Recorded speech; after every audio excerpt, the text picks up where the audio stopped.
नमस्कार दोस्तों, आज हम एक्सप्लेन करने वाले हैं ब्रह्मयुगम फिल्म को। इसकी कहानी 17वीं शताब्दी से शुरू होती है और ये दक्षिण मालाबार की कहानी है। इस कहानी में हम सबसे पहले जंगल में दो इंसानों को देखते हैं, जिनमें से एक का नाम कोरा है और दूसरे का नाम थेवन है। ये दोनों कहीं से भाग रहे हैं और वहाँ नदी पार करने की तैयारी में है, लेकिन बहुत रात हो जाती है और ये जंगल में ही रुकने का फैसला करते हैं। फिर थेवन रात को उठता है और उसे कोरा आसपास नहीं दिखता, और वह जब देखता है तो कोरा बहुत दूर खड़ा है और वह किसी चीज की ओर देखे जा रहा है। तभी हमें एक लड़की दिखती है जिसने कपड़े तक नहीं पहने हैं और कोरा उसकी तरफ देखे जा रहा है, लेकिन थेवन समझ जाता है कि यह एक यक्षी है। थेवन कोरा का यक्षी से ध्यान भटकाने की कोशिश करता है, लेकिन वह नहीं भटका पाता और वह डर कर वहां से भाग जाता है। और फिर जैसे ही कोरा यक्षी के पास जाता है, यक्षी कोरा को मार देती है और उसे मार कर वह उसका खून पी जाती है। फिर थेवन जंगल में भूखा भटकता रहता है और वह एक झरने के पास पहुंचता है, लेकिन वह उसे पार नहीं कर सकता क्योंकि वह बहुत बड़ा है। फिर थेवन एक हवेली के पास पहुंचता है जो कि बहुत पुरानी है और वह उसमें रखे एक नारियल को चुरा कर खाने लगता है। तभी वहां पर एक आदमी आता है और उसे टोकता है, और तभी वहां पर हवेली का मालिक भी आ जाता है। फिर वो थेवन से बात करने लगता है और हवेली के मालिक का नाम कोडिमन पोट्टी है और वो दूसरा आदमी उसका रसोइया था। और थेवन कहता है कि वह भूखा था, इसलिए वह खाने की तलाश में यहाँ पर आया है। थेवन वो आदमी था जो राजा महाराजाओं के दरबार में गाना गाता था, और कोडिमन पोट्टी भी उसे गाना गाने के लिए कहता है और कोडिमन पोट्टी को उसका गाना बहुत पसंद आता है। तो फिर वह उसे वहीं रुकने के लिए बोल देता है और फिर वह उसे खाना भी खिलाता है। और फिर हमें कहानी में पता चलता है कि रसोइया और थेवन नीची जाति के आदमी है और कोडिमन पोट्टी ऊंची जाति का आदमी है। फिर जब रसोइया थेवन को उसके कमरे की ओर ले जा रहा होता है तो वह उसे हवेली के दक्षिण दिशा की ओर ना जाने की चेतावनी देता है। और रसोइया थेवन को एक और बात बताता है कि इस महल में रात को अजीब अजीब आवाजें आती हैं और तुम उनकी तरफ ध्यान ना ही दो तो अच्छा रहेगा। फिर जैसे ही थेवन खाना खाकर भगवान को शुक्रिया अदा करके उसे गाना सुनाता है तो फिर कोडिमन पोट्टी इस बात में गुस्सा हो जाता है, खाना तो मैंने दिया है, तुम भगवान का शुक्रिया अदा क्यों कर रहे हो। फिर हम देखते हैं कि रसोइया चोरी छुपे किसी के लिए खाना ले जा रहा है और थेवन भी इधर उधर घूमता हुआ देखता है कि वहां पर कुछ गड्ढे हैं जिनको भर दिया गया था। फिर शायद उसे पता लगता है कि यहाँ पर कभी इंसानों की लाशों को दबाया गया था, तो थेवन वहां से डर कर भाग जाता है और उसे कुछ जंजीरों की आवाज सुनाई देने लगती है। फिर थेवन जब उस आवाज के पीछे जाता है तो वह उसी जगह पर पहुंचता है जहां पर वह रसोइया खाना लेकर गया था। फिर वहां थेवन को लगता है कि जो आदमी जंजीर से बंधा हुआ है वह उसी तरफ आ रहा है, तो थेवन वहां से डरकर भाग जाता है। फिर अगली सुबह थेवन जब हवेली में घूम रहा होता है तो वह कोडिमन पोट्टी को अकेले चौसर का खेल खेलते हुए देखता है। फिर कोडिमन पोट्टी थेवन को खेलने के लिए कहता है और उसे कुछ दांव पर लगाने के लिए कहता है, लेकिन थेवन की वो कहता है कि मेरे पास कुछ भी दांव पर लगाने के लिए नहीं है। तो फिर कोडिमन पोट्टी उसे उसका समय दांव पर लगाने के लिए कहता है और कहता है कि अगर तुम जीत गए तो तुम यहाँ से जा सकते हो, और अगर तुम हार गए तो तुम्हें जिंदगी भर यहीं पर रहना होगा। लेकिन कोडिमन पोट्टी को यह मंजूर नहीं था, तो वह पासे वापस देने के लिए कोडिमन पोट्टी की तरफ हाथ करता है और कोडिमन पोट्टी हाथ हटा लेता है और पासे बोर्ड पर गिर जाते हैं, जिससे खेल शुरू हो जाता है। फिर जैसे ही खेल आगे बढ़ता है तो फिर कोडिमन पोट्टी को जीतने के लिए दोनों पासों में 6 की आवश्यकता होती है, और फिर जब वह पासे फेंकता है तो एक में 6 और एक में 1 आ जाता है। लेकिन कोडिमन पोट्टी कोई जादू करता है जिससे दोनों में 6 आ जाता है और वह खेल को जीत जाता है। कोडिमन पोट्टी बहुत खुश होता है, और दूसरी तरफ हम देखते हैं कि रसोइया खाना बना रहा है और थेवन उसके पास आकर बातें करने लगता है। फिर रसोइया कोडिमन पोट्टी की बुराई करते हुए कहता है कि जल्द ही तुम्हें उसका असली चेहरा दिख जाएगा। शाम के समय जब कोडिमन पोट्टी अपना खाना लेकर बैठा था और नीचे थेवन अपना खाना लेकर बैठा था, तो कोडिमन पोट्टी थेवन की माँ के बारे में कुछ बात बताता है और थेवन इसको देखकर चौंक जाता है क्योंकि उसने कभी अपनी माँ का जिक्र तक नहीं किया था। और यहाँ पर हमें पता चलता है कोडिमन पोट्टी को थेवन के बारे में सब कुछ पता है, कैसे उसे एक नौकर की तरह बेच दिया गया और वह कैसे जंगल में भटकता हुआ यहाँ पर पहुंचा है। फिर कोडिमन पोट्टी थेवन से रसोई के बारे में पूछता है कि वह तुम्हें मेरे खिलाफ क्या बोल रहा था, और थेवन डर कर बोलता है कि नहीं, ऐसा कुछ नहीं है, वो कुछ नहीं बोल रहा था। लेकिन कोडिमन पोट्टी उसकी एक बात नहीं मानता। फिर पोट्टी थेवन को बताता है कि इससे पहले जो मेरे पास सेवक था उसको भी इस रसोई ने ऐसे ही भड़काया था और वह मेरे साथ अजीब बर्ताव करने लगा था। पोट्टी कहता है कि कोई मेरे साथ अजीब बर्ताव करता है तो मुझे अच्छा नहीं लगता, और फिर मैंने उस सेवक को मार डाला। और पोट्टी कहता है कि ऐसे ही लोगों की लाश तुमने नीचे देखी होगी। यह सुनकर थेवन बहुत डर जाता है। फिर रसोइया वहां पर आ जाता है और पोट्टी उसको भी भला बुरा कहने लगता है, लेकिन रसोइया उसे उल्टा जवाब देने लगता है। और फिर इससे नाराज होकर कोडिमन पोट्टी उसे नजर झुकाने के लिए कहता है, लेकिन रसोइया नजर नहीं झुकाता और फिर पूरी हवेली हिलने लगती है और कोडिमन पोट्टी अपना हाथ आगे करता है और जादू से रसोइया को अपनी तरफ खींच लेता है और उसका गला घोटने लगता है। लेकिन थोड़ी देर बाद वह उसका गला छोड़ देता है, और फिर यह जब देखकर थेवन को पता चल जाता है कि कोडिमन पोट्टी कोई साधारण इंसान नहीं है। और फिर जब रसोइया अपना हाथ मुंह धो रहा था तो फिर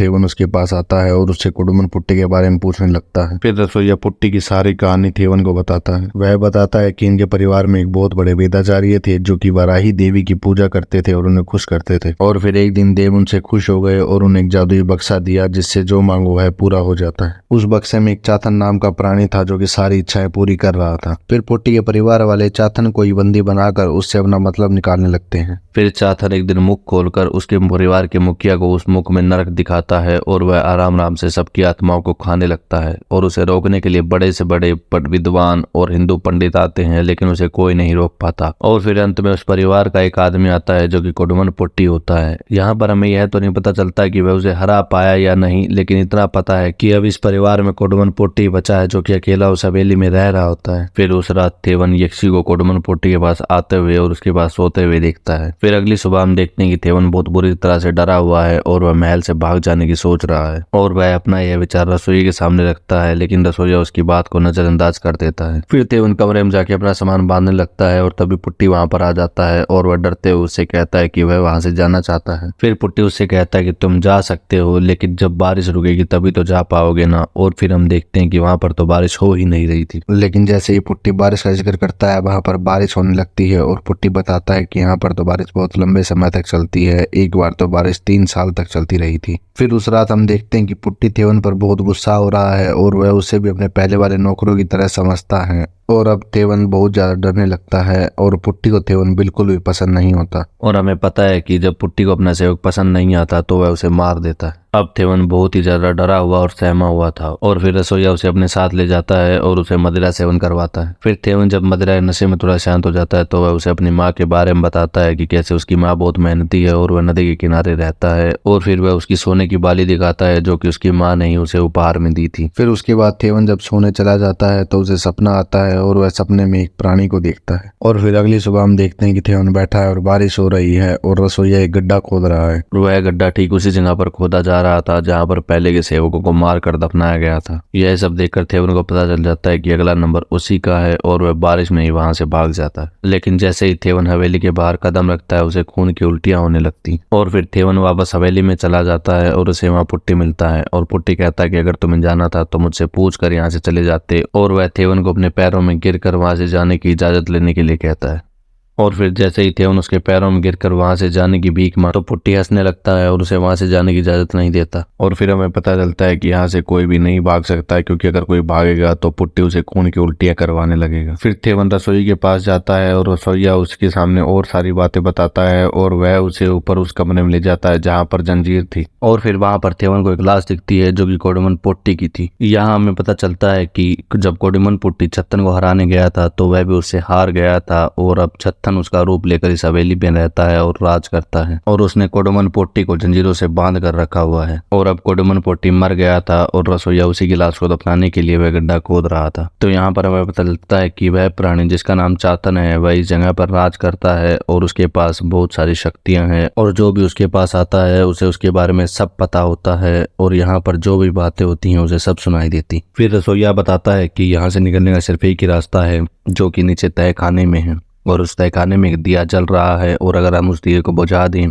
तो चातन की शक्तियां कमजोर पड़ जाएंगी और हम यहाँ से भाग सकेंगे। लेकिन एक दिक्कत है, वह दिया जिस कमरे में है उस कमरे में ताला लगा हुआ है और उसकी चाबी सिर्फ पुट्टी को पता है और पुट्टी इस कमरे के ऊपर ही मंडराता रहता है और उसकी रक्षा करता है। और फिर रसोइया कहता है कि कुछ समय बाद शायद हम इस चाबी को पा भी ना पाए क्योंकि इस जगह पर ऐसा होता है कि जो भी यहाँ पर रहता है वह अपनी पुरानी याददाश्त भूल जाता है। और फिर इसी के संदर्भ में रसोइया थेवन से पूछता है कि तुम्हें क्या लगता है, तुम्हें यहाँ आए कितना समय हो गया। फिर थेवन उसे बताता है कि मुझे आए सिर्फ कुछ ही दिन हुए हैं। तो फिर रसोइया उसे बताता है कि तुम्हें आए कुछ दिन नहीं बहुत से महीने हो चुके हैं और तुम कई महीनों से यहीं पर रह रहे हो। लेकिन थेवन को इस बात का पता ही नहीं चला। और फिर रसोइया थेवन से पूछता है क्या तुम्हें अपना नाम भी याद है। लेकिन थेवन को अपना नाम तक याद नहीं था और यहाँ तक कि उसे अपनी माँ का नाम भी याद नहीं था। फिर थेवन सोचता है कि मैं इस चाबी को पा कर ही रहूंगा और वह पुट्टी के पास जाता है और उसे फिर से चौसर खेलने के लिए कहता है। और जब पुट्टी उसे पूछता है कि तुम्हारे पास दाव पे लगाने के लिए क्या है तो थेवन कहता है कि मेरे पास चाबी है। और तभी के तभी पुट्टी अपनी कमर पर हाथ डालता है जिससे पता चलता है कि पुट्टी चाबी को अपनी कमर पर रखता था। लेकिन तभी थेवन बात बदल देता है और कहता है कि आपके पास मेरी जिंदगी की चाबी है जिसके लिए मैं खेलना चाहता हूँ। लेकिन कुडुमन पुट्टी वहां से गेम खेलने के लिए मना करके चला जाता है। फिर रसोइया और थेवन षड्यंत्र रचते हैं कि आज रात रसोइया पुट्टी को बहुत सारा खाना खिला देगा जिससे वह सो जाएगा और फिर वो लोग चाबी निकाल लेंगे। और फिर तभी कोडमन पुट्टी रसोई में आ जाता है और रसोइया का गला घोटने लगता है और ऐसा लगता है कि जैसे कोडमन पुट्टी को उनके षड्यंत्र के बारे में पता लग गया हो, लेकिन शायद ऐसा नहीं था। लेकिन यहाँ हमें पता चलता है कि पुट्टी ने रसोइया का गला इसलिए घोटा था क्योंकि उसने जो कुछ दिन पहले थेवन को शराब पिलाई थी वह उसकी थी और वह इस बात से गुस्सा होकर ही वहां पर आया था और फिर वह उसे चेतावनी देकर वहां से चला जाता है। और फिर जैसा थेवन और रसोइया ने सोचा था वो लोग वैसा ही करते हैं और फिर उस शाम थेवन चाकू लेकर पुट्टी के पास जाता है और उसकी कमर के पास चाबी ढूंढने लगता है, लेकिन उसे चाबी नहीं मिलती और तभी पुट्टी की आंखें खुल जाती हैं और वह थेवन का गला पकड़ लेता है। फिर उसके बाद पुट्टी अपना मुंह खोलता है और थेवन को उसके अंदर देखने के लिए कहता है ताकि वह उसकी आत्मा को अपने अंदर खींच सके, लेकिन वह वहीं पर रुक जाता है। और फिर हमें पता चलता है कि रसोइये ने अपना अलग एक षड्यंत्र रच रखा था जिसके बारे में ना पुट्टी को पता था और ना ही थेवन को पता था। और फिर हमें पता चलता है कि जब पुट्टी रसोइया गला घोट रहा था तभी उसने वह चाबी चुरा ली थी और अब तक तो रसोइया गित्ता खाने में जाकर वह दिया बुझा चुका था और इसलिए पुट्टी वहां पर रुक गया था। और फिर पुट्टी वहां से चला जाता है और थेवन रसोई के पास जाकर उसे सुनाता है कि तुमने अकेले अकेले यह सब सोच लिया और मुझे बताया तक नहीं। और फिर रसोइया कहता है कि यह सब करना जरूरी था क्योंकि इन सबसे काम नहीं चलेगा, क्योंकि हमें अभी चेतन को उसी बक्से में बंद करना होगा जिसमें से वह पहली बार निकला था और तभी हम इस हवेली से बाहर निकल पाएंगे और अभी यही सही मौका है क्योंकि अभी चेतन की शक्तियां कमजोर पड़ गई हैं। फिर वो दोनों वह बक्सा लेकर चेतन को ढूंढने के लिए निकलते हैं और फिर चेतन उनके सामने आता है और फिर वह उन दोनों को अपनी बातों में फंसाने लगता है और सम्मोहित करने लगता है। लेकिन रसोइया बहुत ही चालाक था, वह उसकी बातों में नहीं आता और उसने थेवन को भी पहले ही समझा दिया था कि चेतन बहुत ही चालाक है, तो मुझे उसकी बातों में नहीं आना है। और फिर हमें यहाँ पर एक और बात पता चलती है कि वह जो रसोइया था वह कोडमन पुट्टी का पुत्र था, क्योंकि कोडमन पुट्टी का एक निचली जाति की औरत के साथ संबंध था जिससे वह पैदा हुआ था। फिर वह रसोइया और थेवन चेतन पर हमला बोल देते हैं और चेतन उन दोनों पर भारी पड़ता है और फिर वो दोनों अलग हो जाते हैं और वो दोनों पूरी हवेली को इधर उधर लुढ़कता हुआ देखते हैं जिसमें वो दोनों फंस जाते हैं। और फिर थेवन खुद को आजाद कर लेता है और वह रसोइया भी चेतन पर हमला कर देता है और चेतन एक बार तो रसोइया को अपना बेटा बनाकर अपनी तरफ करने की कोशिश करता है, लेकिन रसोइया उसकी बातों में नहीं फंसता। फिर रसोइया और थेवन चेतन को किसी तरह काबू में कर लेते हैं और रसोइया उसके हाथ से एक अंगूठी निकालकर उसमें आग लगा देता है और फिर चेतन में लगी हुई आग पूरी हवेली में फैलने लगती है और फिर उस आग से पुट्टी पूरी तरह जल जाता है और हम फिर उसके शरीर से चेतन को बाहर निकलते हुए देखते हैं। अब हमें चेतन का असली चेहरा देखने को मिलता है और चेतन काफी डरा हुआ था और वह इधर उधर छुप रहा था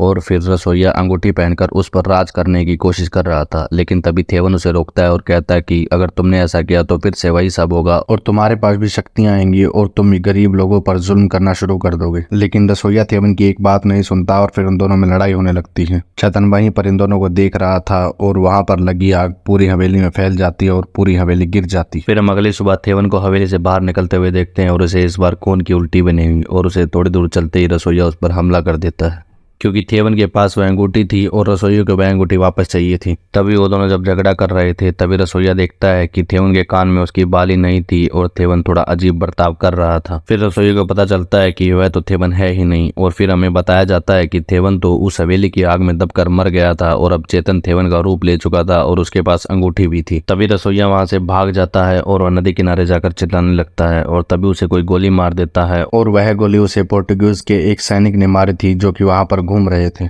और फिर हमें दिखाया जाता है कि चेतन ने पहले ही रसोइये को बता दिया था कि तुम्हारी मौत बिजली गिरने से होगी और रसोइये के लिए वह गोली बिजली गिरने जैसी ही थी। फिर हम थेवन को देखते हैं जो कि पानी में हाथ मुंह धो रहा था और पानी में उसकी परछाई पुट्टी जैसी दिख रही थी क्योंकि अब वह पुट्टी जैसा ही हो गया था क्योंकि चेतन अब थेवन के रूप में है। थेवन अब यहाँ वह अंगूठी पहन लेता है क्योंकि थेवन चेतन के वश में होता है और यहीं पर यह फिल्म खत्म हो जाती है। यह वीडियो अंत तक देखने के लिए आपका धन्यवाद और अगर आप चाहते हैं कि मैं आपकी बताई किसी फिल्म का एक्सप्लेनेशन करूँ तो आप मुझे कमेंट करके बता सकते हैं और जाने से पहले वीडियो को लाइक करें, कमेंट करें और शेयर करें और बताएं कि आपको वीडियो कैसे लगी और चैनल को सब्सक्राइब जरूर करें।